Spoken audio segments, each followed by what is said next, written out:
In this tutorial, I'll show you how to change permalinks in WordPress, or basically the URL structure in WordPress, from the default ones which are not understandable to something which is more meaningful and SEO friendly, such as this one.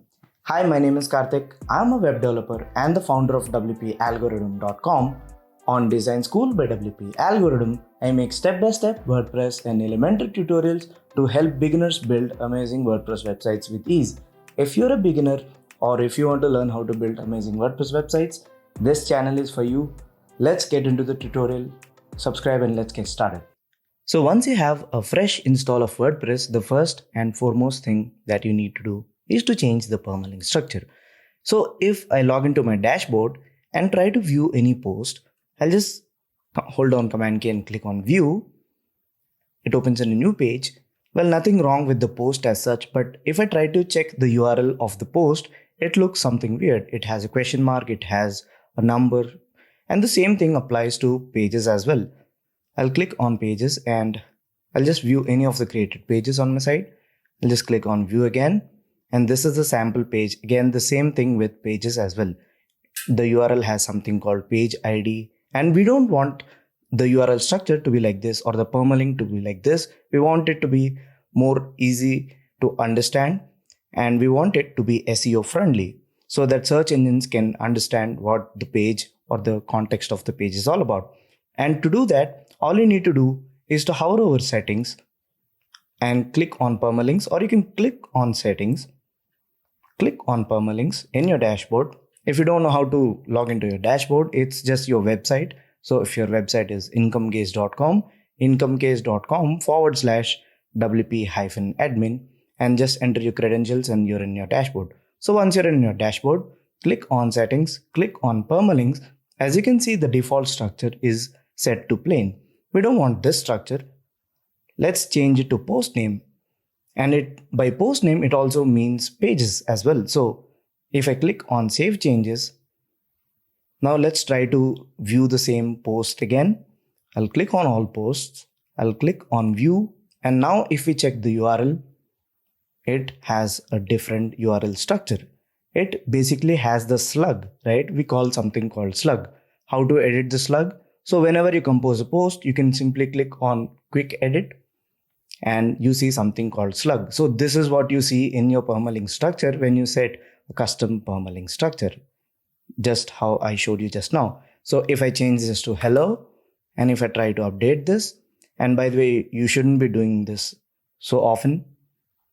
Now if I try to view the post and check the URL, it's this. So your users can visit or view the post by entering mywebsite.com or extension whatever /hello, and they'll read this post.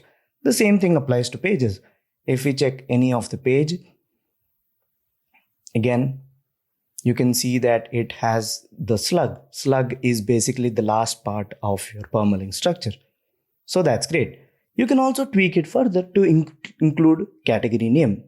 So if I remove this, I'll click on custom structure and I'll put category first. Just click this tag on the bottom of the custom structure, and after category, I'll have my post name, right? I'll click on save changes and let's see how that applies to our posts. Again, I'll click on view post. I'll click on the URL structure, and now you can see that the URL structure also has the category of my post. But for pages, we don't have any categories. So for pages, it's just the slug, right? It's just the slug, your website extension /the slug. But for categories, the custom slug is applied. Again, you can change it at any time, but remember, just do it once after you have a fresh WordPress install. Just change it to something meaningful. You can also include author, you can also include time and date, but usually a good rule of thumb is to either pick post name or this structure, which is basically clicking category first and then the post name. I'll go back to post name. I'll click on save changes, and you can also change the base of category. So you can change this to topics and the tag base to related. Now I'll click on Save Changes. I'll try to view the post. Nothing changes over here because I changed it back to normal. But if I click on categories and if I try to view the page, you can see instead of categories in the URL structure, I see topics, which is the one that we changed just now. So that's pretty much it. And that's how you change permalinks after you install your WordPress. Remember, just do it once, and the permalinks are usually applied to your posts because your pages won't have categories or tags, right? Pages don't have them. You can see that. You can simply change the slug by clicking on quick edit under any post or page and changing it to whatever if you want to change the URL, but usually don't do this. Doing this often is not good for SEO. Hopefully this video helped you learn a thing or two. If you find this video helpful, give it a thumbs up, subscribe to the channel, and if you want to start your website from the scratch or if your current WordPress hosting is horrible, check this video at the top. And if you want to learn WordPress step by step right from the scratch, check this playlist at the bottom. And I'll see you in the next one. Thank you so much for watching.